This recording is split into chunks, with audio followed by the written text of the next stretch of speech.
అయ్యా మంచి పని చేయి, సహాయం చేయి, మళ్ళీ మళ్ళీ నేను దాహానికి ఇక్కడికి రాకుండా నీళ్ళకి నాకు ఆ నీళ్లు, ఆ జీవజలము, నిత్య జీవపు ఓట బొగ్గను నాకు ఇవ్వు అన్నప్పుడు ప్రభువారు ఇప్పుడు మనం చదివిన వాక్యం చెప్పాడు. ఏమన్నాడు?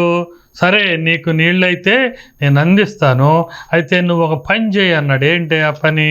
నీవు వెళ్ళి నీ పెనిమిటిని పిలుచుకొని ఇక్కడకు రమ్మని అన్నాడు. ప్రభువారు ఆమె యొక్క స్వగతము తెలుసు, ఆమె యొక్క స్థితి తెలుసు, ఆత్మీయ స్థాయి ఎరిగినటువంటి వాడు. ఎందుకంటే ఆయన హృదయాంతరంగములను ఎరిగినటువంటి వాడు కాబట్టి ఆమెను ఆ రీతిగా ఆయన అడిగాడు. అప్పుడు ఆమె అంటూ ఉన్నది, పిలుచుకురమ్మని అడిగితే ఆ స్త్రీ నాకు పెనిమిటి లేడని అడుగగా యేసు ఆమెతో, నాకు పెనిమిటి లేదని చెప్పిన మాట సరియే, నీకు 5 పెనిమిట్లుండిరి, ఇప్పుడు ఉన్నటువంటి వాడు నీ పెనిమిటి కాడు, సత్యమే చెప్పితివనెను.